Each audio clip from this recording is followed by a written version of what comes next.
निगमवल्लीश्या अलं चिस्वरूपं सकृदपि परिगीतं श्रद्धया हीलयावा भृगुवरो नरमात्रं तारयेत् कृष्णनाम। हरे कृष्ण कृष्ण कृष्ण हरे हरे, हरे राम राम राम हरे हरे।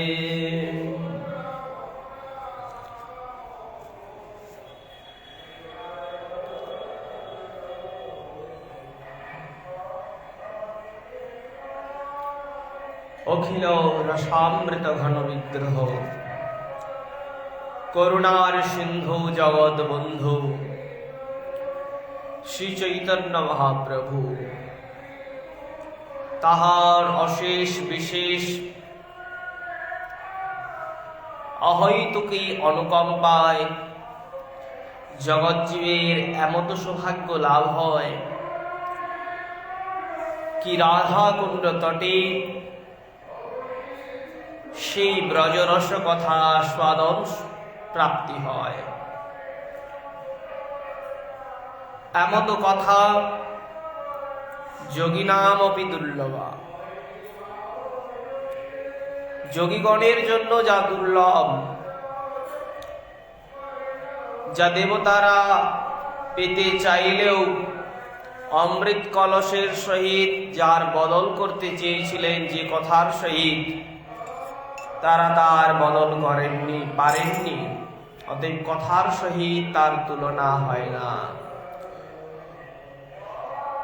এই অমৃতত্ব জাগতিক যে অমৃতের আমরা কথা শ্রবণ করি, এই অমৃত অপেক্ষাও বহুগুণ শ্রেষ্ঠ অমৃত হল কথামৃত। কৃষ্ণ কথামৃত হচ্ছে অসুররা সমুদ্র মন্থনে যে অমৃত প্রাপ্ত করেছিলেন, দেবতা এবং অসুরের দ্বারা সমুদ্র মন্থনে যে অমৃত উৎপন্ন হয়েছিল সমুদ্র গর্ভ থেকে, সেই অমৃত অপেক্ষা বহু উত্তম শ্রেষ্ঠ হল ভগবানের কৃষ্ণ কথা অমৃত। যদি তা না হতো তাহলে গোপীগণ কখনো বর্ণনা করতেন না গোপীগতে, তব কথামৃতং তপ্ত জীবনম কবিভিরেণিতম কল্মষাপহম শ্রবণ মঙ্গলম শ্রীমদাততম। কি এই কথামৃত? কার না? কৃষ্ণের নাম, গুণ, রূপ, লীলা, এই সমস্ত হলো অমৃত স্বরূপ। সেই তব কথামৃত, তার কথারূপী অমৃত আমাদের দেহকে, প্রাণকে ধরে রেখেছে। যদি কৃষ্ণ কথামৃত গোপীগণের কাছে না থাকতো তাহলে হয়তো তারা তাদের প্রাণকে ধারণ করে রাখতে পারতেন নাই। তাই একমাত্র বলছেন যে কৃষ্ণ কথামৃতেই আমাদের প্রাণ সত্তাকে ধারণ করে রেখেছে। ইহা ব্যতীত আর দ্বিতীয় কোনো সত্তা নাই, ইহা ব্যতীত আর দ্বিতীয় কোনো নাম নাই, এমন কোনো কথা নাই যা জীবের আনন্দ দিতে পারে। জগতের কথা যদি আলোচিত হয়, যেমনই কথা হোক না কেন, সে কথা কিছুক্ষণ পরে আর ভালো লাগে না। সে কথা যেমনই হোক, কিন্তু সে কথা ভালো লাগে না, কারণ সেই কথার মধ্যে কথার প্রাণবন্ততা নেই। ধ্বংসমুখী সংসারের কথাগুলো ধ্বংসমুখী, তাই সেই কথা আনন্দ দিতে পারে না যে কথা গুণময়ী। যে কথা আনন্দ দিতে পারে তা হলো সেই ভগবানের কথা। হরি যেমন অনন্ত, তেমনি হরি কথাও অনন্তা। তাই ভগবান হলেন যেমন সনাতন, তেমনি ভগবানের কথাও হলো সনাতন, যার কখনো বিনাশ নাই। জগতের কথার আলোচনা, গ্রাম্য কথার আলোচনায় মানুষ সুখ পায় না, কারণ গ্রাম্য কথার মধ্যে কোনো রস নাই। গ্রাম্য আলাপচারিতার মধ্যে পরনিন্দা, পরচর্চা, পর বিষয়ে রয়েছে, আমার খেয়ালটাই নাই। আমি কে এটুকু জীব খেয়ালই করে না, পরনিন্দা করতে করতে পরের চর্চাতেই সে মত্ত হয়ে যায়। কিন্তু যখনই সে কৃষ্ণ কথা শুনে, ভগবানের কথা শুনে, তখন তার মনে প্রশ্ন জাগে, আমি কে? অর্জুনও জিজ্ঞাসা করলেন প্রথম অধ্যায়ের পরে দ্বিতীয় অধ্যায়ে গিয়ে, যে তাহলে আমার করণীয় কি? তুমি কখনো কর্মে লিপ্ত করছো, কখনো জ্ঞান শ্রেষ্ঠ করছো, তাহলে আমি করব কি? কৃষ্ণ খুব উত্তর সুন্দরভাবে দিয়ে বুঝিয়েছিলেন অর্জুনকে, অর্জুন তুমি হলে নিমিত্ত, তুমি জগতের কিছুই নও। আর যদি আমরা সম্পূর্ণ যুদ্ধকে দেখি, কৃষ্ণ অর্জুন সেখানে যে যুদ্ধের সম্পন্ন করেছিলেন, সেই যুদ্ধের মধ্যে অর্জুন অপেক্ষাও অনেকেই শ্রেষ্ঠ যোদ্ধা ছিলেন। একলব্য এনাদের চেয়ে অনেক বেশি শ্রেষ্ঠ। যেখানে গুরুদেবকে নিয়ে যখন যাচ্ছেন অর্জুন আদি, গুরুদেবও স্তম্ভিত হচ্ছেন, এমন অস্ত্রবিদ্যা কি শিখালো। ফলের দ্বারা বৃক্ষের পরিচয় হয়, তেমনি শিষ্যের দ্বারা গুরুর পরিচয় হয়, সন্তানের দ্বারা পিতামাতার পরিচয় হয়। তো সেই রকম এই বিদ্যা দ্বারা, তোমার যে বিদ্যা তুমি অর্জন করেছো, সেই বিদ্যা তোমার গুরুকে, তাই শিষ্যের দ্বারা গুরুর পরিচয়। গুরুর পরিচয় জানার সময় জানলেন যে গুরু আর কেউই নয়, এনাদের যিনি গুরু তিনি হলেন একলব্যেরও গুরু। কিন্তু তা সত্ত্বেও সেই বিদ্যা তিনি প্রাপ্ত হননি, যে বিদ্যা একলব্য প্রাপ্ত করেছিলেন। তাই কথা হলো যে অর্জুন অপেক্ষা অনেকেই শ্রেষ্ঠ ছিলেন, কিন্তু অর্জুন যে বিদ্যা প্রাপ্ত করেছিলেন সেই বিদ্যাটি বাকিরা প্রাপ্ত পাননি, করেননি, বা কৃষ্ণ তাদেরকে দেননি। যে তুমি হলে নিমিত্ত, এই জগতের তোমার দ্বারা না কারো হত্যা হবে, না তুমি কারো জীবন দান করতে পারবে। সকলেই তার আপন আপন কর্ম প্রভাবে জীবিত হয় এবং মৃত হয়, পুনরায় তার আবর্তন পরিবর্তন হতেই থাকে। এটা জগতের নিয়ম।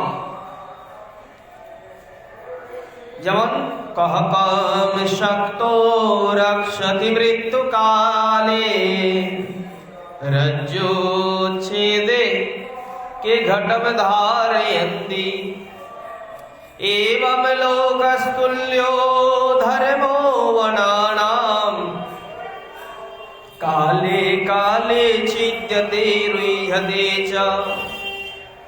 যেমন করে বৃক্ষ সকল ক্রমে ক্রমে জীব দ্বারা ছেদন করা হয়, আর ক্রমে ক্রমে তা যেমন আরো বিকশিত হয়, আরো বৃদ্ধি পায়, কালে কালে ছিদ্যতে রুইঝতে চ, রোপণ হয়,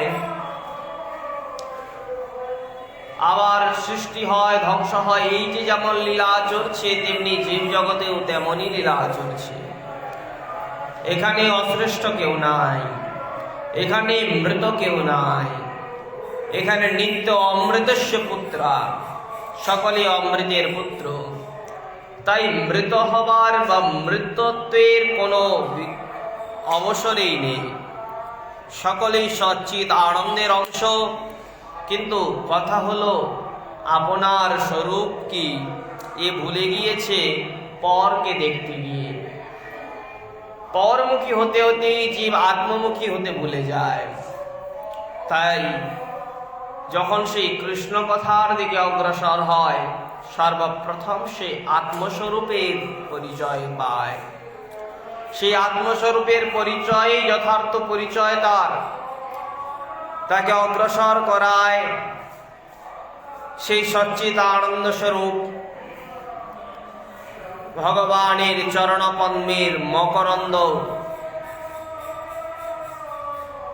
মাধুর্য আস্বাদনের জন্য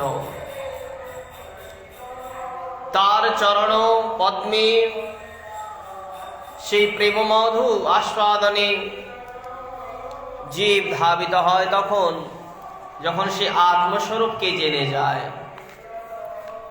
আর যে আত্মস্বরূপ জানেনি সে কখনোই এগিয়ে যেতে পারে না সেই রাজ্যের দিকে। আমরা গত দিবস শ্রবণ করেছি যে রসের কথা হয় তার মধ্যে সর্বোত্তম যে রস তা হলো শৃঙ্গার রস। এই শৃঙ্গার রসে হলো রসগণের মধ্যে শ্রেষ্ঠ রস। তাই ভগবান কৃষ্ণ কি বলা হয় যে শৃঙ্গারের রসের রাজা। প্রত্যেক রসের এক এক দেবতা রয়েছেন, শৃঙ্গার রসের রাজা হলেন স্বয়ং কৃষ্ণ। কৃষ্ণ শুধু রস নহেন, তিনি হলেন রসরাজ। তিনি এক রস নহেন, অখিল রস। যেমন আমকে আমি খেলাম তো আমের মধ্যে আমত্ব রসেই পাওয়া যাবে, কিন্তু ভগবানের ভজন করলে, কৃষ্ণ অনুসরণ করলে, কৃষ্ণ শরণাগতি করলে সেখানে এক রস নয়, সেখানে যত প্রকারের রসের আস্বাদন হয় সর্বপ্রকার রস আস্বাদন তার চরণপ্রান্তে হওয়া সম্ভব। তাই তিনি হলেন অখিল রসামৃত সিন্ধু, রসের মূর্তি, শৃঙ্গারে রসের রাজা। তাই তিনি হলেন রসরাজ।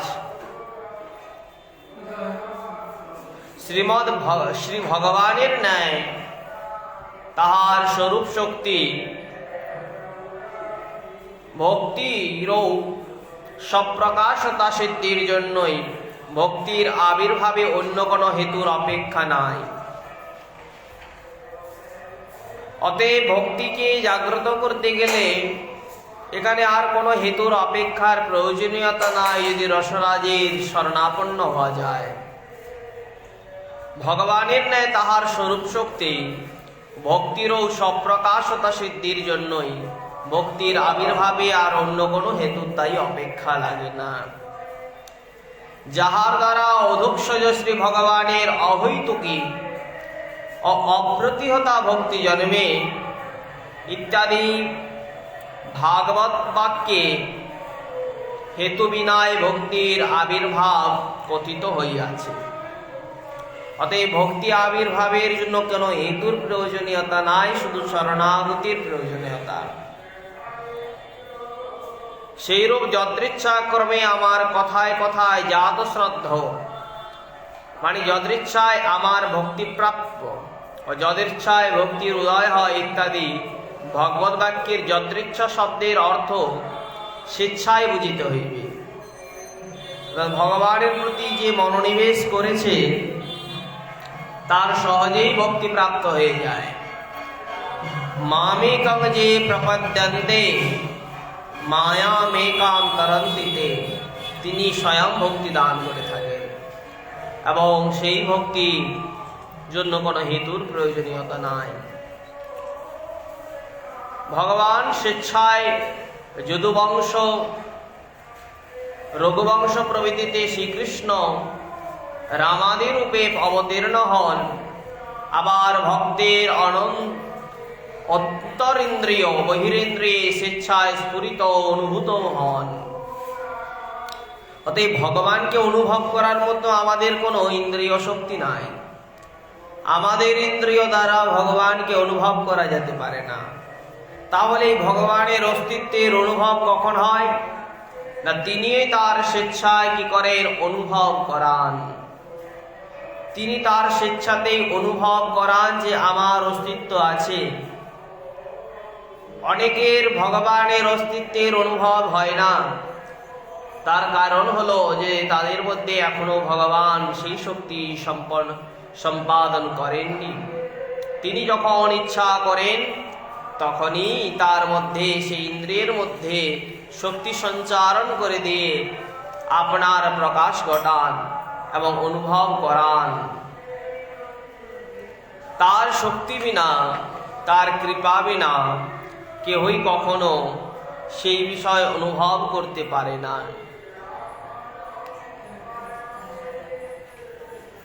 তাই শ্রীকৃষ্ণ উদ্ধবের প্রতি বলেছিলেন, যত্রেচ্ছয়া মৎকথাদৌ ইয়াত শ্রদ্ধস্তু ইয়ঃ পুমান না নির্বিণ্ণো নাতিশক্তো ভক্তি যোগস্য সিদ্ধিদঃ। অর্থাৎ যে ব্যক্তি যদৃচ্ছয়া আমার কথা শ্রবণাদিতে জাতশ্রদ্ধ হয়েছেন, মানে ভগবানের কথা শুনতে তার উৎসাহ জন্মে, ভালো লাগে, যার বিষয় অতি বৈরাগ্য, বিষয় থেকে আর বিষয়ে মন বসে না, বিষয় আর ভালো লাগে না, আন কথা আর ভালো লাগে না। সখী কহনা গৌর কথা, আন কথা আর ভালো লাগে না। সখী কহনা গৌর কথা, কহনা গৌর কথা। অতএব আন কথায় আর ভালো লাগে না, সখী কহনা গৌর কথা। তো যখন তার জাত শ্রদ্ধ হয়ে যায়, শ্রদ্ধা জাগে, তখন বিষয়ে তার বৈরাগ্য আসে। আরে কৃষ্ণ কথা, ভগবত কথা শুনতে আসক্তি জন্মায়, বিষয়ের প্রতি বৈরাগ্য জন্মায়। অতএব অতি আসক্তি যার নাই, যাহার পক্ষে ভক্তিযোগ সিদ্ধিদায়ক হইয়া থাকে, অতএব এই সকল ব্যক্তির জন্য কি হয়? ভক্তি সহজলভ্য হয়ে যান। अस्मिन् लोके वर्तमानः सधर्मोऽस्तो नघ शुचिः ज्ञानं विशुद्धमवाप्नोति मद्भक्तिं वा यदृच्छया। निष्काम কর্মকারী, নিষ্পাপ ও শুদ্ধান্ত অন্তকারী, যাদের শুদ্ধ অন্তঃকরণ রয়েছে, সেই অন্তঃকরণকারী ব্যক্তি ইহলোকে থাকিয়াই বিশুদ্ধ, অর্থাৎ বিশুদ্ধ বা কেবল জ্ঞান এবং যদৃচ্ছয়া ভক্তি লব্ধ হন। অতএব যাদের অন্তঃকরণ শুদ্ধ হয়ে গিয়েছে তারা সহজেই ভক্তি লাভ করেন। তাই তো বলেন যে মলিন মলেতে না হয় কৃষ্ণেরও ভজন। মলিন মনে কখনো কৃষ্ণ ভজন সম্ভবপর নয়। তাই মহাপ্রভু সর্বপ্রথম যেটি শিক্ষাষ্টকের শ্লোকে বলছেন, চেতদর্পণমার্জনম, অর্থাৎ চেত দর্পণকে সর্বপ্রথম প্রয়োজন মার্জন করার। চেত দর্পণ যদি মার্জিত না হয়ে থাকে তাহলে সেখানে ভক্তি কুমুদিনী প্রস্ফুটিত হবেন না। আর যার হৃদয় নির্মল হয়ে গিয়েছে, যার অন্তঃকরণে কোনো অপবিত্রতার ভাব নাই, ষড় রিপু নাই, কাম ক্রোধ লোভ মোহ মদ মাশ্চর্য থেকে যে নিজেকে বাঁচিয়ে নিয়েছে, সেই হয়েছে কি? সেই আমার শুদ্ধ প্রেম ভক্তি প্রাপ্তির যোগ্য পাত্র হয়ে গিয়েছে।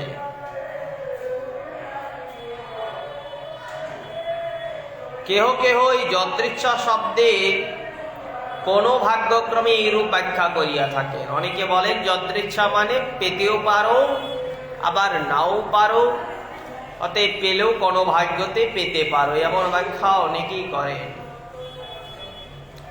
ওইরূপ ব্যাখ্যার ভাগ্য বলিতে কি শুভকর্মজাত ভাগ্য না শুভকর্মের অভাবজনিত ভাগ্য, ইহার কোনটি বুঝিতে হইবে?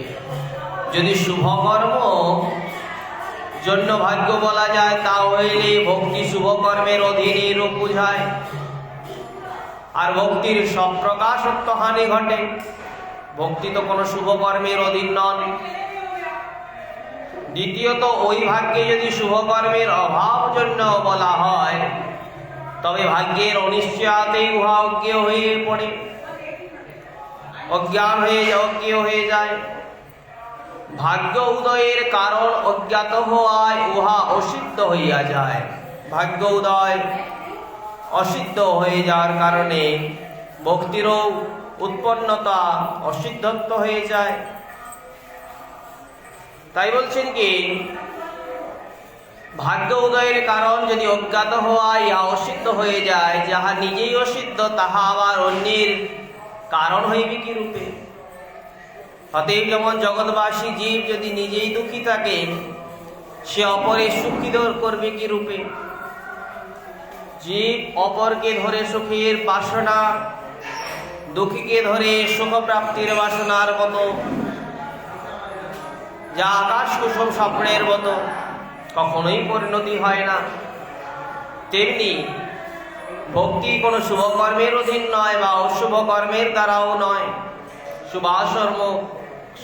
শুভ কর্মের দ্বারা ভক্তি সিদ্ধ হন না, তিনি শত প্রকাশিত।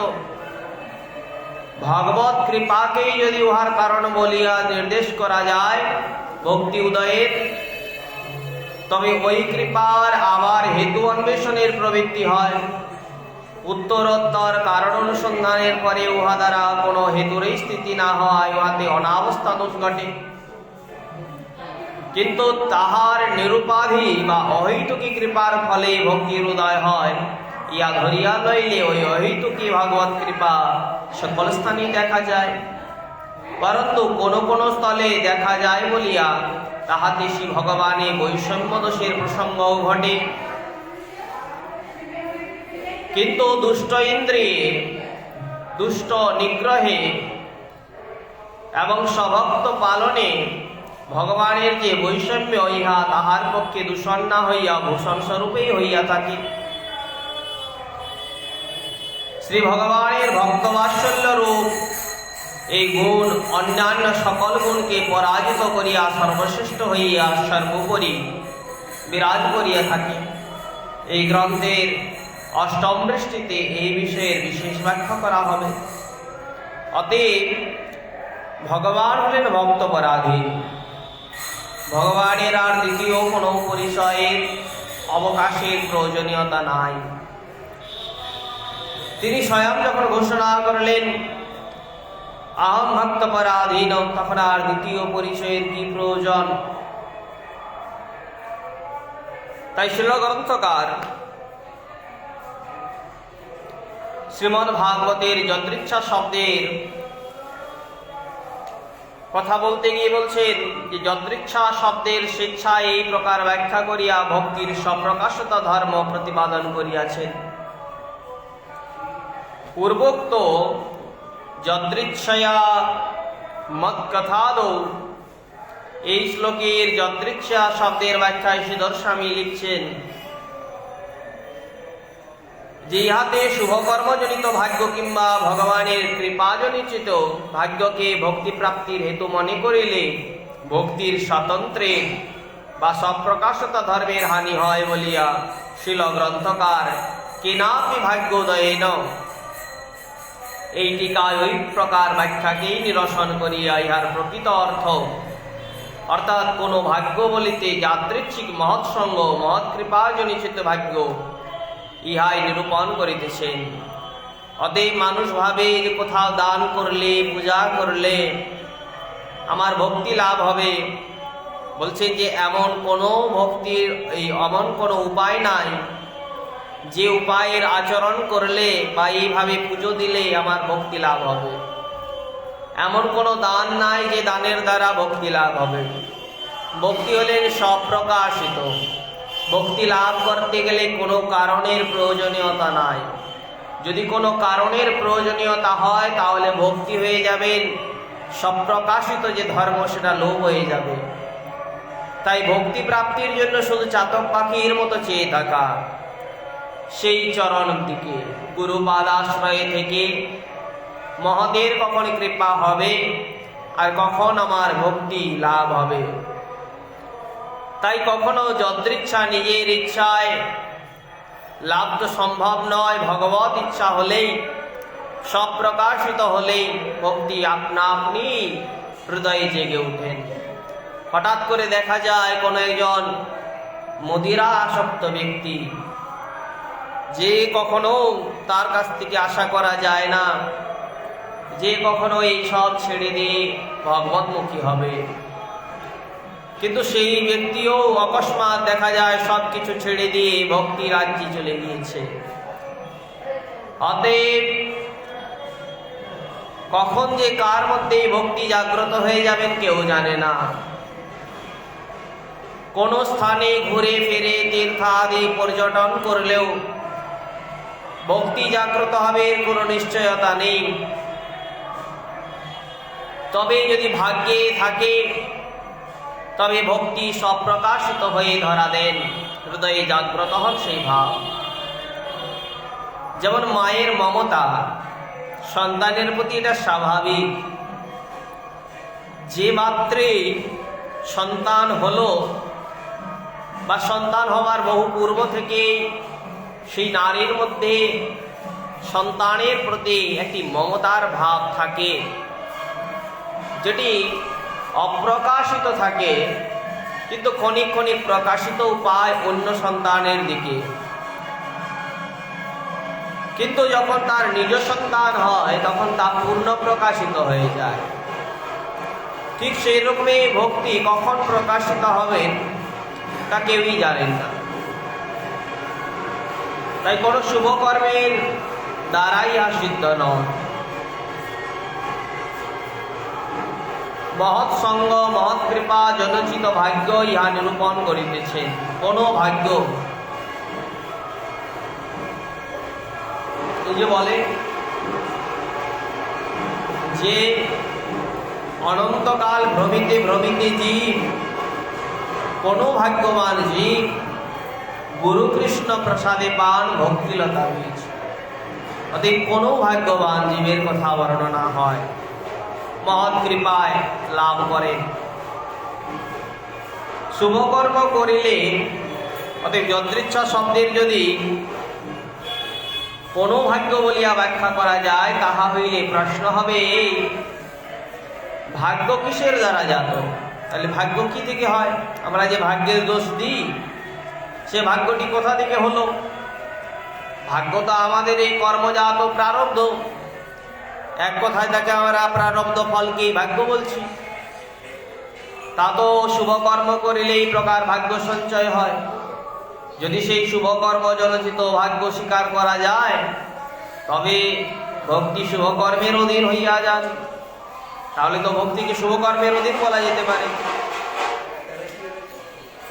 যে পূর্বজন্মে সে ভালো ভালো কাজ করেছিল তাই যার ভক্তি হয়েছে, তাহলে এই ভক্তির ভাবটি শুভকর্মের অধীন হয়ে যাচ্ছে, অতএব কর্মাধীন। তাহলে ভক্তির স্বপ্রকাশত্বের বাধা হচ্ছে। কিন্তু বলছেন কি যে ভক্তি কোনো কর্মের অধীন নয়, শুভকর্মেরও অধীন নয়। ভক্তির কর্ম পারতন্ত্রতা রয়েছে, পারতন্ত্রতা ঘটে।